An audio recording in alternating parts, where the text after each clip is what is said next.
Hiki hiki tia, ria ria kina.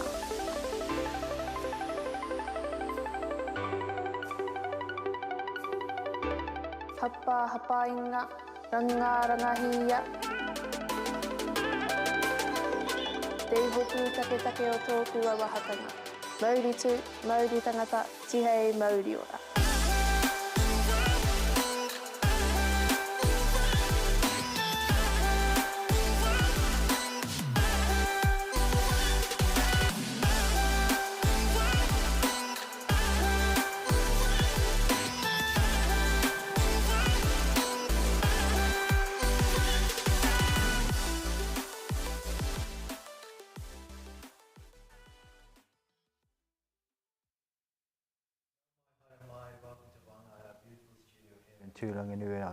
Gisborne.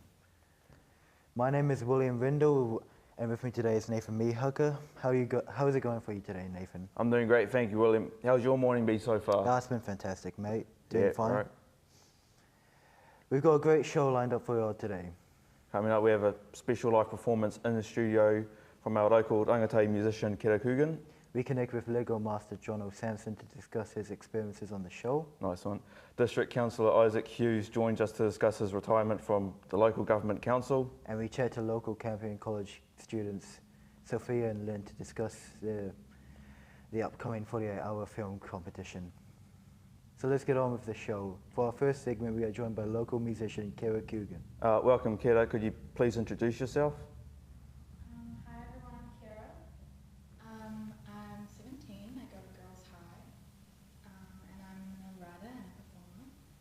And the song I'm going to play is called Praying, and it's about just desperation and wanting change. Could you tell us about your song, or actually, why don't you play it instead? That would be a good way to tell it.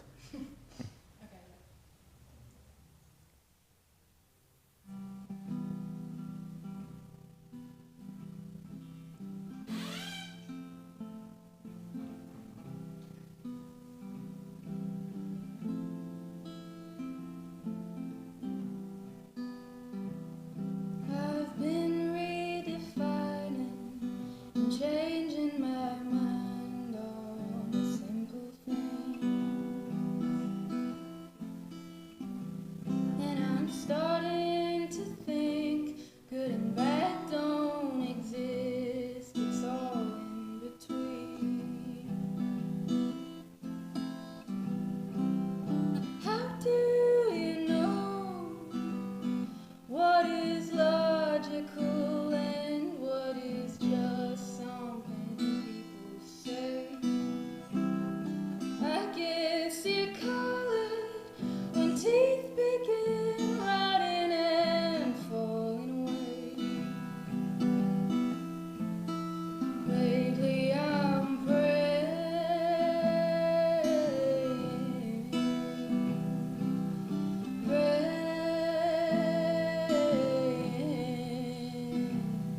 and I don't even believe in those things.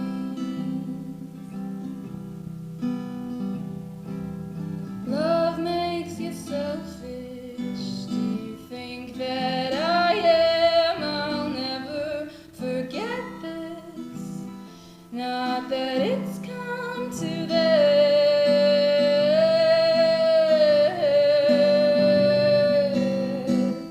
Should I kiss you? Would it change me? Do you taste sweet? Will you kiss me back, or will you turn your cheek and laugh? Lately I'm praying,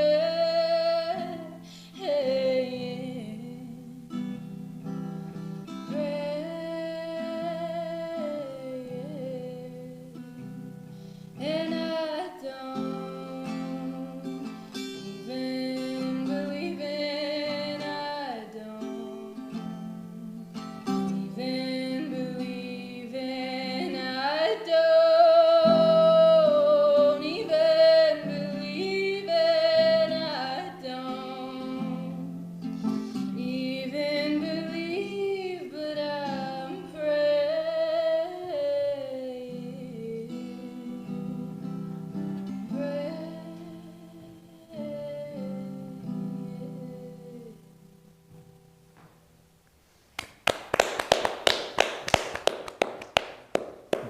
Wonderful performance there, Keira. Pretty good. Yeah.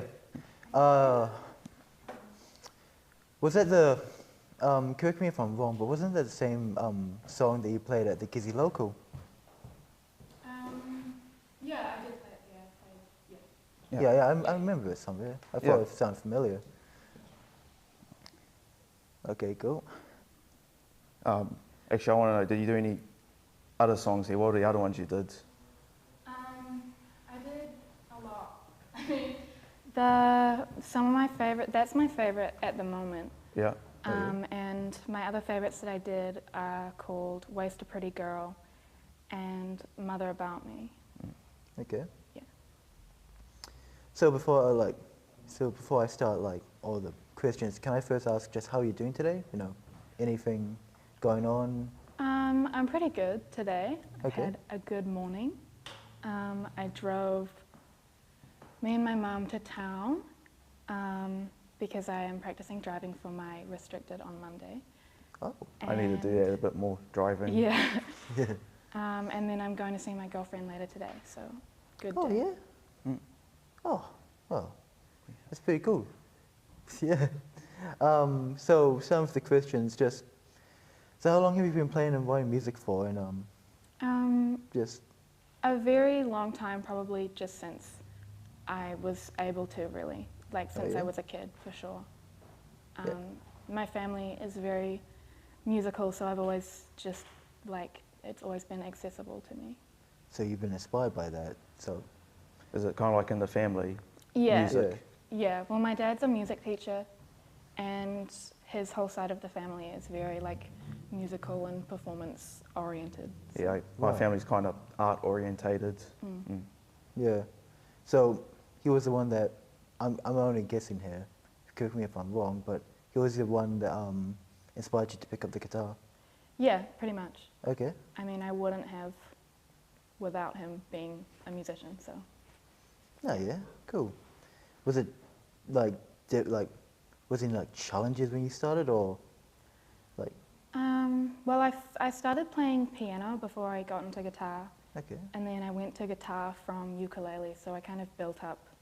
It wasn't my first like experience trying to learn an instrument, so that probably made it easier because I had already kind of figured out the general idea.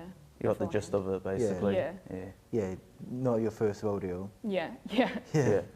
Recently, you played at a all-ages gig at Gizzy Local with two other bands, Pray for Summer and The Rabbits. Yeah. How did that go for you? It was really cool. It was not the kind of like gig or venue that I am used to, so it was really a cool experience to be able to just do something slightly out of my comfort zone. Yeah, but with something people that I new know. for you. Yeah. Just like must have been cool because it's an all-age event. Like, so you must have like your friends and your whānau there just to like actually watch you perform and come down and see you play.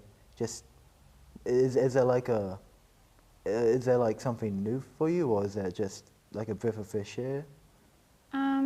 Well, I usually have my family or friends or someone there.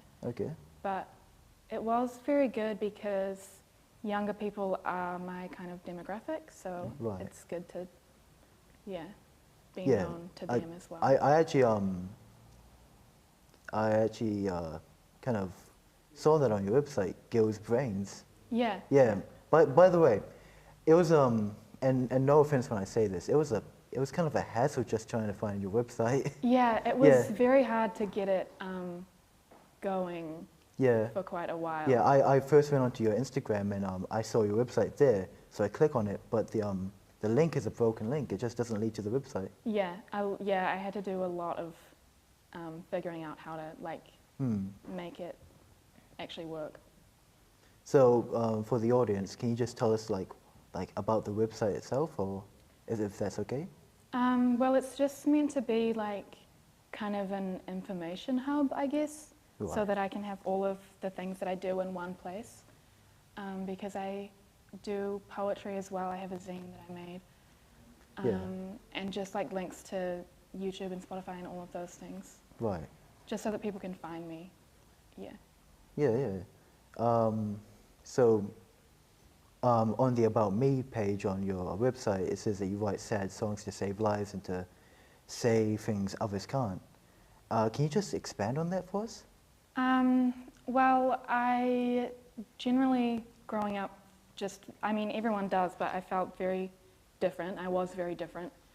And the main thing that has helped me with that is music and art. And there was, you know, that's the only thing that I could find connection and understanding in. So that's what I want to do, is create things like that to make other people feel understood. To express like stuff. Yeah. To make stuff to make people express themselves. Yeah. Yeah, well, so that I can make something that is the kind of representation that I would have wanted when I was younger. Right. So, you've got an extended play coming out, starring 2 songs, Enough and You. Can you tell us the release date for this extended play? I can't at the moment because it's been a big organising process, but I'm recording it in September, so basically as soon as possible after that. Around September, October? Yeah, probably. Yeah, okay. And it's going to feature like bonus tracks and Yeah. Yeah, and one thing I was confused about with that is and can you just help me understand this? When it says it's going to feature the song You, and then it says the demo version of the song You, are they going to be like separate songs? Or are they just going to be the same? Yeah, well, they're very.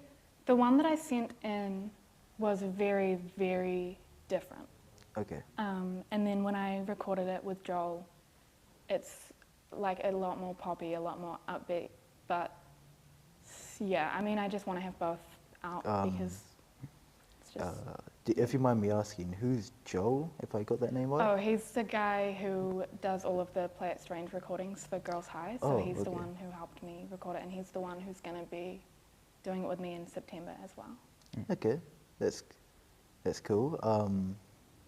Yeah, you've also been doing Smoke Free Rock Quiz for like about 5 years now, give or take?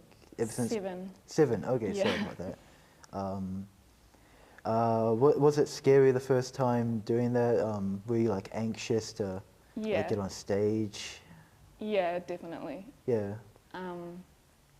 Yeah, in like year 7, I did a solo performance on keys, which was probably my first like real performance like that. So that was very, very scary. But since I've been doing it for a long time, it's gotten a lot easier. Yeah, all that stage fright, just getting like, do you still get stage fright, by the way, or like is that always in the back of your head? I mean, I wouldn't say like stage fright, but there's always some kind of just anxiety, adrenaline, anxiety. Yeah. But not to the same point as it was, obviously. So you just got better at being in front of a big crowd over time? Yeah, I just got more comfortable, I guess. Yeah. Okay. Any advice you would give to aspiring musicians that like are probably too anxious to get in front of a crowd or like performing live at gigs? Anything like that? I would say that just to ease into it, and I mean, there's other ways to get your music out there if you are not like able to perform or if you aren't ready to do that yet. And yeah, I mean, I would just say don't be too hard on yourself and worry about like, oh, what if someone doesn't understand what I'm talking about? What if someone doesn't like this song? Because there's going to be somebody who does, and it's just inevitable. Someone's going to relate to it. Yeah. And that's kind of the point. So, yeah. Okay. Well, thank you for that, Keira. Oh, that's us. I mean, you got any other questions? No, you pretty much answered all of them. Oh yeah. Wrap it up. Sure. Thank you once again for joining us on He Tāngata, Keira. Now, earlier on in the week, Nathan caught up with Lego Master Jono Samson. How did that go? It was actually pretty alright because we had a great chat. We actually talked for about half an hour, so we had to cut it short for what we're doing today, our show. So we'll check that out now. Play the clip. Kia ora, I'm Nathan Mihaka. local food enthusiast and backup presenter for the show. We're here in Kiwa, Gisborne, here in the middle of town, just down the road from Pizza Hut. I'm here with Jono Samson, who was on Lego Masters, you might have been able to see. Jonathan, can you tell us about yourself? Where do I start? Yeah, I'm Jono, easier than Jonathan, Yeah. and I kind of love Lego.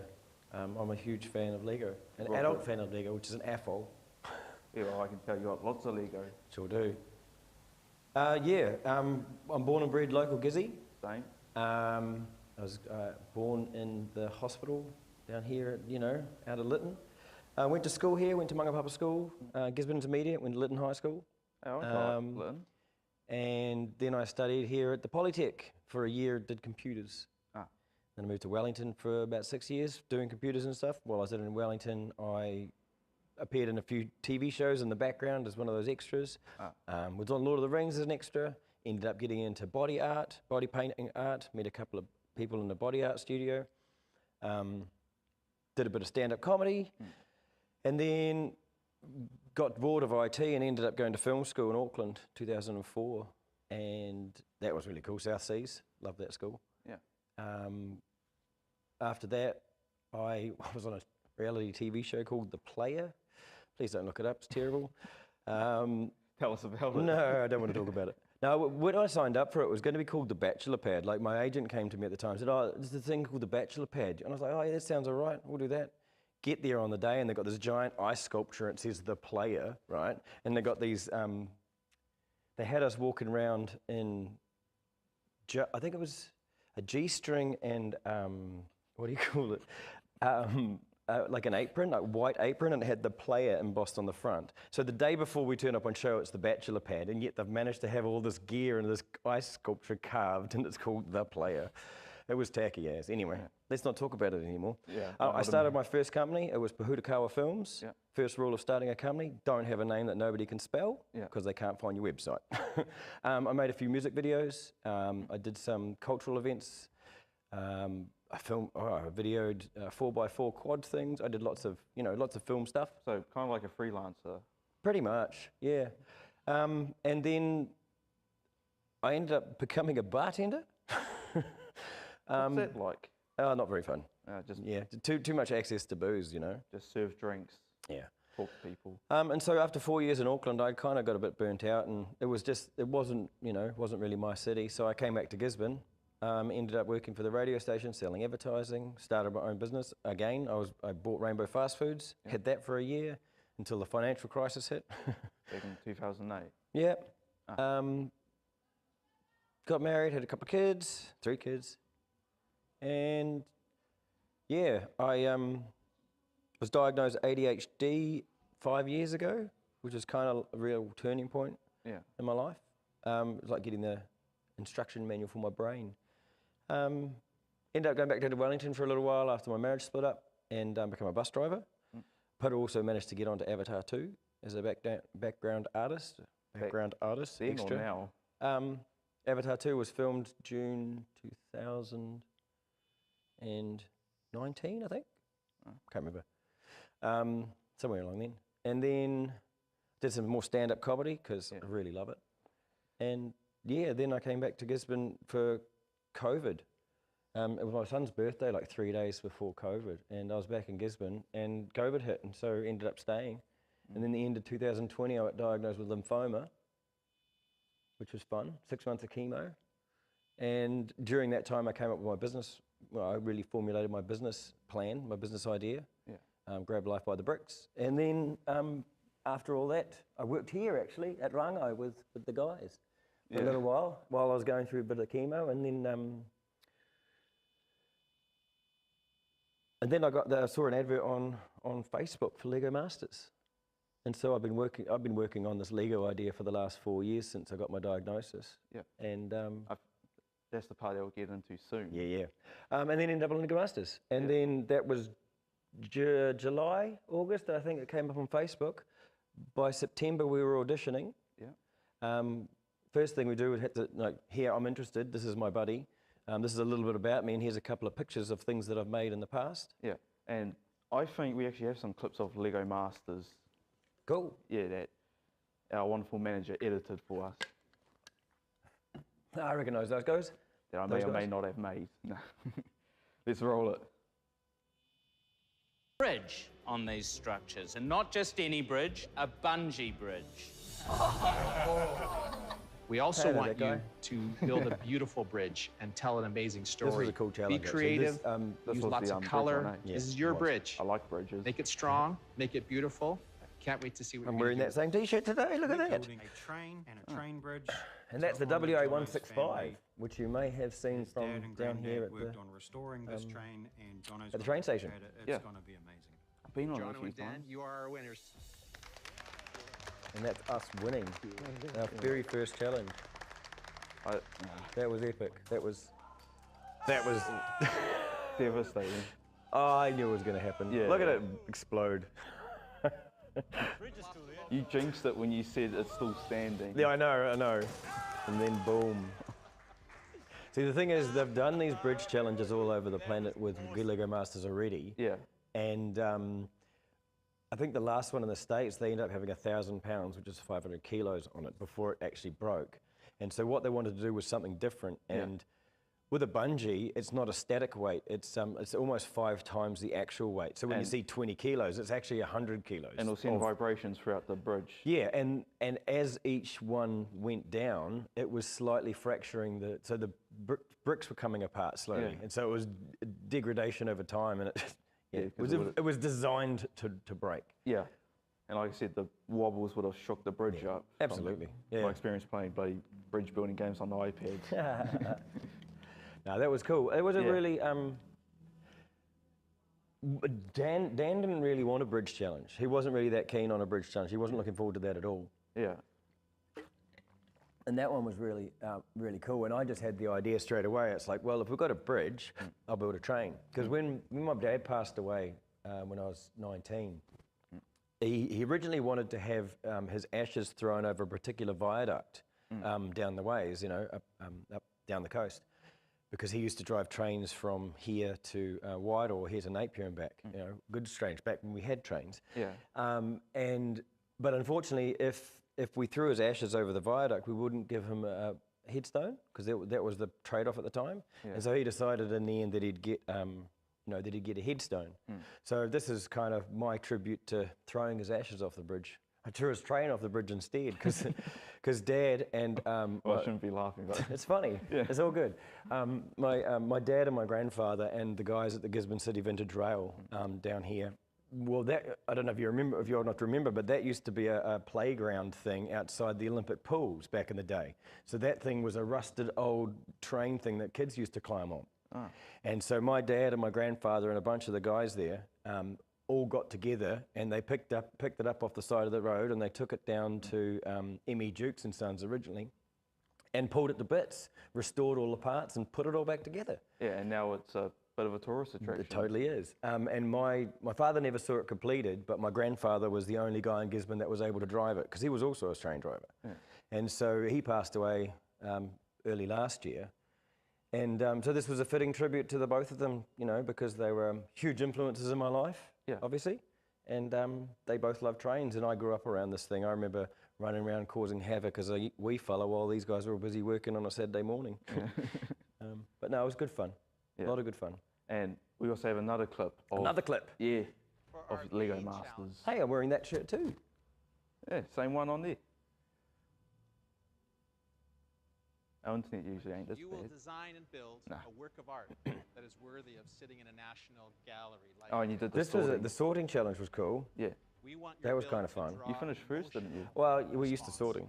A work of art. You get good at it, eh? Yeah. You got a lot of Lego at home, you have to sort it, otherwise you can never find anything to build. We want all I just had a few big to be trays. one color. I just have to dig through them to find one So piece. we like to call this challenge monochrome. This was the first time the monochrome challenge had ever happened. So this is a Lego Masters first, along with the bungee challenge. Well, it was a variation, but it was That's your build. We want to remind the viewers of this. I want to rebuild it because that is now in pieces. The world is at its darkest. There's always still a glimmer. They of have to hope. recycle the pieces. All With yeah, that, everything you had to got pull off recycled and put back into the Your brick pit. best build of Yeah. the entire series to beat Glenn It was and the guy. They tell you what. Look, you see the lighting did and the guys that were lighting that. Congratulations, you're They the were winner of today's fantastic. challenge. You know, top of their game. Everybody in the crew on this show was top of their game. The best camera guys, the best soundies. They were all really good. Yeah, I could tell when doing some of the edits for that they knew what they were doing. They certainly did. Lighting, Yeah. camera shots, editing. Yep. Which was pretty The good. production value on the show, because that was one of the things we were concerned about, having seen Lego Masters America, Lego Masters Australia. It's like, oh no, Lego Masters New Zealand might look like, yeah, you know, might be a bit stink, bit pinner. Yeah. But no, it was actually, we got, you know, the minute the roller doors came up, and you're just like, oh wow, it's just like being on Lego Masters, and then you're like, well, no, pinch me, it kind of is. Yeah. But it was surreal. The word I've used since January when we started filming is surreal. Surreal. Like the whole, it's like living in a dream, you know. When I was a kid, I never thought this was possible. Would I ever be on TV playing Lego? I would have liked to, but you know, I was just one of the kids sitting around watching TV. Yeah. Didn't think I was going to be on TV. More Lego you've ever seen in your life.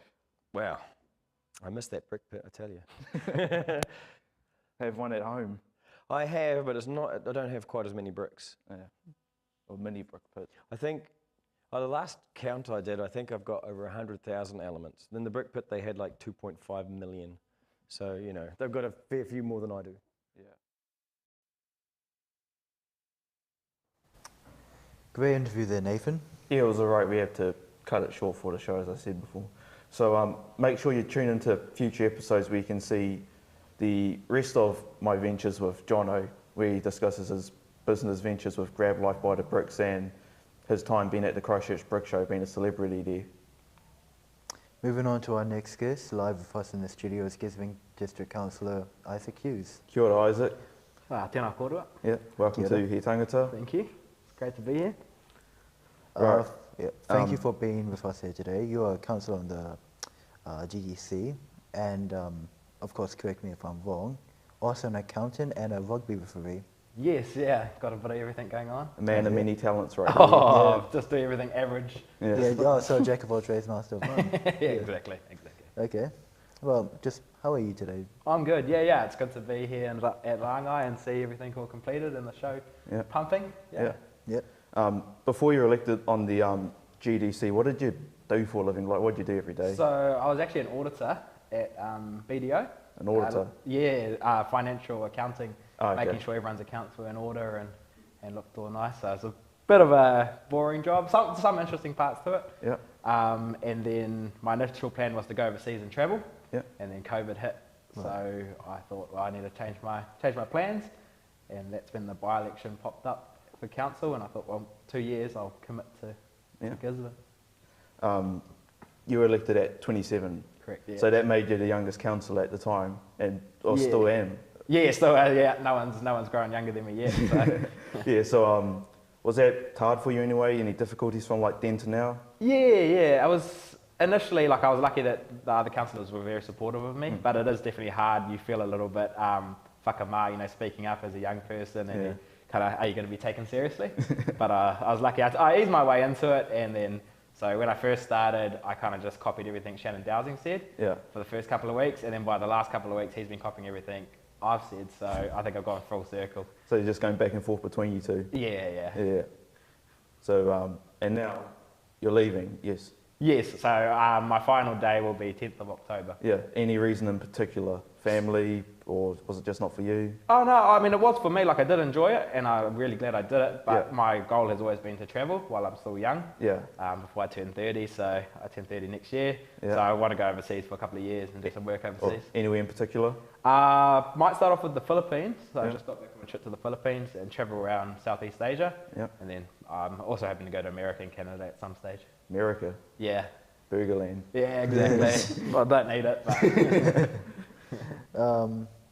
So, other than just travelling around, any other plans for the future, for your future? Yeah, I mean, I'd like to come back and to Gisborne one day and either, and run a business here. I also do enjoy refereeing rugby, as you've previously alluded to, so wouldn't mind getting to that and seeing how far that can take me. Yeah. Regarding on your leaving from the GDC, if anyone else wants to do it, maybe like Keira, would you want to be a councillor? Tough. Probably not. Yeah, have to sacrifice. Me neither. Sounds like a smart person job. You have to sacrifice too much of your music, because I was a bit jealous of your music talents, because I'm a part-time musician myself. So since I've been on council, my music's had to take a massive backseat. So I think with your talents, I think you should definitely be a musician. Yeah, like I've a cousin who's a youth MP. Like any tips to anyone who wanted to get into the GDC business? Yeah, so I think the main thing is surround yourself with some good people. Yeah. And and then the other thing is just to ensure that you stay kind of big picture thinking. Yeah. And don't get too much into the details. I mean, there's a lot to learn. Yeah. Like the council covers such a wide range of things, everything from civil defence and emergency management to wastewater. So there's a lot to learn, and it's hard to be a master of everything. So you kind of, got to keep that big picture thinking. Because you guys just manage all of Tairāwhiti's money. Pretty much. And decide where it goes. Decide where it goes, decide what to spend it on. Yeah. I mean, you can never make the perfect decisions, and there's always trade-offs to make. Yeah. But my goal as a councillor was to kind of hopefully be forward-thinking and think, where's Gisborne going to be in 10, 20 years, and how do we plan for that? Could you get us a burger Wendy's? Yeah, definitely. Yeah. This guy. Hey, I've been to them once. They're mean. Don't mind. We'll set that while McDonald's was shut down for 3 weeks. Oh. Wait, what? Wait, McDonald's was shut down. Oh. Moving on. There goes most of Gisborne's tourists. Well, thank you again for joining us, Isaac, and all the best for your future. Yeah. Thank you. Can't wait to see what you're doing. Yeah, right. And for our final segment, we'll be talking about the 48-hour filmmaking competition, which is coming up next weekend. Right? So, it's coming up next week? Yeah, next week. It's 12th to 14th. Okay, glad I know that now. So last week we interviewed our fellow Rāngai students, Lien and Sophia, who are entering the 48 hour this year for their third time. Yeah, roll the clip. The Visit Foundation 48 Hours is the greatest, most amazing, longest running film competition in Aotearoa. Teams have exactly 48 hours to write, shoot and edit a short film. Let me reveal how it works. Gather a team of your favourite people, schoolmates, a special someone, or go solo. At 7 p.m. on Friday night, your team will receive a genre and compulsory elements. And then it's time to get busy and shoot a film. Finish your film on Sunday and upload it by 7 p.m. or face disqualification. Your worst nightmare. What happens next? All the films screen in the heats, competing to be the champion in each region's city finals. The top films in the country go to the grand final to compete for the supreme AP and some mad prizes. So go on, get out there and make a film.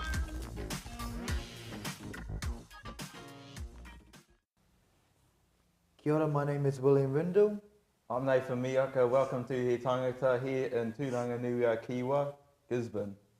And today we're going to be interviewing Sophia and Lien, who were previous contestants on the film for 2019 and 2021, and are also rejoining it for this year's, on the same team, no less.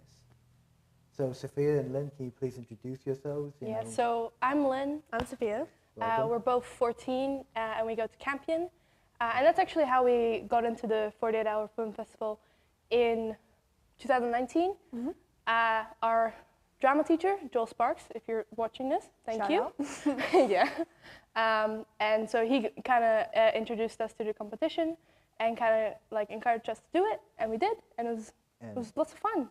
Yeah. And that's where your interest in filmmaking came from. Yes. Yeah. That's what got me into it. Yeah. Okay. I'd done drama before, but never really the film. Mm. Yeah, it was an experience for you? Yeah, it was fun. It was. We definitely didn't care very much about the winning part. We were just having fun with like a bunch of different ideas. We got like a box of V. Oh yeah. We got a massive. We were like 10, 11, and we were like sculling it like. Yeah. So we wanted to, but actually, my parents don't let me drink energy drinks. Yeah. So we got about this much in a cup. Like this much in a cup, and the rest went to Sophia's dad. Yeah, and then I came home. Bonnie. Yeah, and I came home and it was all like gone. So. Your your Very first film for 48 Hours. It was in 2019. Yes. Back when you guys recorded the Silly Salmons. Yeah. Nice Tell us name. about it. Yeah. You know the Do you silly remember salmon like jumping on the ground and just like. Yeah. I literally don't remember choosing that name, but like it Neither. makes sense. Like alliterations Yeah. is something that you're like, And yay. do you remember anything about the film? I was a mermaid sloth queen evil thing. And I was on a pool floating. What was it? Was it like March or something, eh? Yeah. So it was like, it was pretty, like it was almost autumn, so it was pretty cold on the days we did it. Yeah. And I was in like a mermaid suit thing.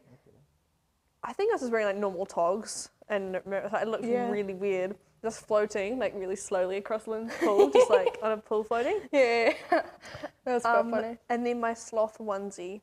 Yeah. Oh. And you were just like Which in I the still have. background of shots. I was like hiding behind trees and stuff. Yeah. Okay. Yeah, so basically our genre was nature run amok. And so we did this, our then friend, we're not really that close right now, but she was the main character. And so she was this girl and who during an earthquake got transported into this like fantasy land. Yeah, she got like knocked out. So it was like a vision it was dream like, thing she had. It was basically a dream in her head. And you were 10 years old when you made this. Yeah. She was 10, I was 11. It was very in that kind of mindset of ours. Yeah, like it the was fairy very queen princess like. Yeah, it was very still childish. It was very childish. pink, very pink, very. I think it was like some wizard fairy thing. Like a Barbie situation. Yeah, pretty Over the much. top childness film. Very childish. Very childish. Yeah. With V. Okay. Yeah. Yeah. Do you remember more about your 2021 film? Yes. Yeah, of course, that was last year. So yes. So it was yeah. very difficult because. Yeah, my friend and his little brother joined our team, and so it was their first year doing that competition. Yeah, and we that only. difficult? Oh yeah, because Yeah. we were on a Discord call, and we had to plan that while we were on the call because he wasn't at my house where Lien was, and then the next day we only had about 3.5, 4 hours of filming. So that was quite difficult. So we crammed everything in, and it was quite. It was about 3 minutes long. Yeah. Which is kind of a good time to put it, but it depends on the film. And I think I was just quite rushed. Like it was just it was really fun though. Yeah, we visited like 3 Yeah. or 4 locations. We didn't get any V that time. Oh, No, it was I very know. sad. I know. Could have been like your MO, you know? Yeah. Yeah. I would speed things, sort of speed it up a bit. Would have been done in no time. Yeah. So yeah, we were the only 2 from our original team who actually redid it. Because there was none in. Well, there was a 48-hour in 2020, but we didn't do that because all Yeah, online. because it was like online and like we didn't really And get the opportunity. that just sounds like a hassle, right? Yeah. Yeah. Yeah. Because it was a lockdown, eh? Yeah, and it was like this animation aspect as well. Yeah, I remember being like, I'm not. Yeah, I was like, Right. Can you tell us more about the film, like the plot of the film? Oh yeah. Oh. So our team was called No Cap because No Cap. it was like a pretty big term back then, like cap, no cap. Yeah, and also. He wears a cap all the time. Our friend, he always wore a cap. Yeah. Still does. Still does. By the way. And his little brother does the same. It's very So, funny. yeah, this guy wears a cap all the time. I've worn it for nearly 5 years straight. Yeah, so He hasn't taken it off. And our genre was, I think it was action. Action. It was pretty boring. Yeah, so we tried to like spice up a bit, made like a documentary style, kind of like what we're doing now. Yeah. Like interviewing. Like I was a news reporter. You were. Yeah. I was the person who found him. So basically, it was this guy who had been in a plane crash, and so he'd been alone in like the bush for ages, and then he washes up on a shore, and that's where I find him. Yeah. But because he's been I was alone, reporting on that. Yeah. But because he's been alone for so long, he kind of went like crazy. And there was a invisible aspect thing to the film, so we tried to make that into his like kind of like crazy, going crazy on this island, and we made him have invisible as in like invisible friend, like a ghost. just like something like invisible. So we decided it would be a So what person. 48 Hours does is that they give you random prompts to put in your movie. So you use those and they kind of like prompt you into a certain direction with your film plus your genre. So it like helps you like develop your film in the early stages. So each team has a different genre, but they all have the same prompts in them. Yeah. Which makes it quite difficult. You have no idea what you're doing until you get told. Exactly. Yeah. So you can't plan anything. So you're just like, okay, let's go. You can't have like a script beforehand or like an already made movie. Yeah. So about it, like, how do you feel about this year's? Like, are you I'm feeling not good? prepared. Yeah. But yes. I'm excited for it. Like, I don't think I wasn't as involved in the registration process as I was like the previous years. Yeah, same. But we'll be doing a team with Rāngai here. Okay. So we're not sure Yes.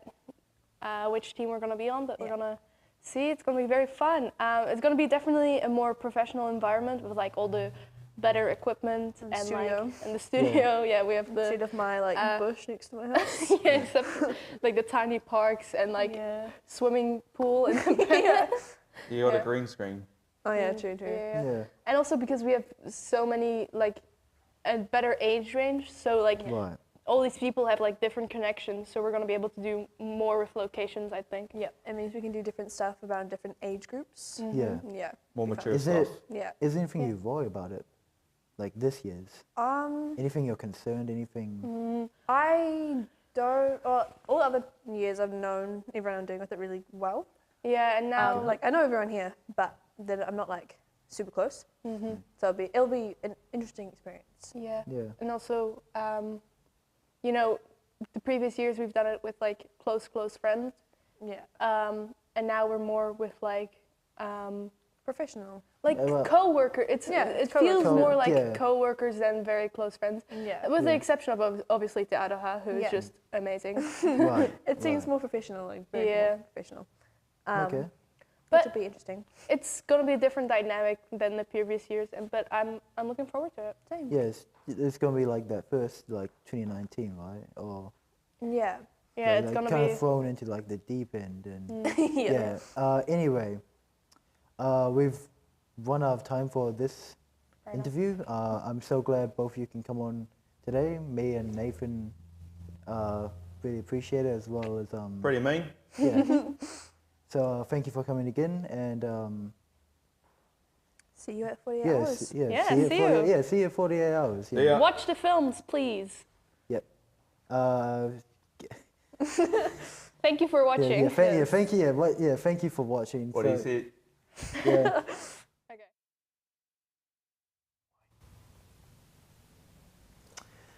Ne mihi nui tu, or you shut up. To our viewers, guests, and our amazing team here at Tāngata, it's been a pleasure to be with you today. Yeah, don't forget to subscribe to the YouTube channel so you don't miss an episode or two. And a special thank you to Isaac and Keira for showing up today and sticking with us all the way to the end. Yep. Thank you for that. It was a great show. Really hope you enjoyed it. Big thanks again for your music and your interview. I'm really looking forward to hearing more of your interview with Jono Samson and hearing about Grab Life by the Bricks. It was a pretty interesting talk, actually. Yeah. It will be interesting to see what Isaac Hughes' future holds for him. Isaac Hughes, sorry, I'm stuttering. And this time next week we'll be in the middle of making a 48-hour film, and we're going to be on different teams, so good luck, Nathan. Yeah, you'll need it. This guy. Yeah. All right. He rā from all of us at Rāngai, and remember, he aha te me nui o te ao, he tangata, he tangata, he tangata.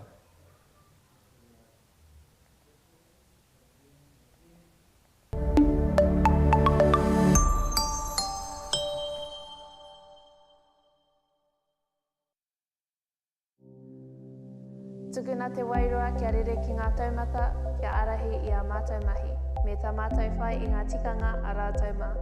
Kia mau, kia ita, kia korea e ngaro. Kia pupuri, kia whakamaua, kia tīnā, tīnā. Haumie, hui e, tāai ki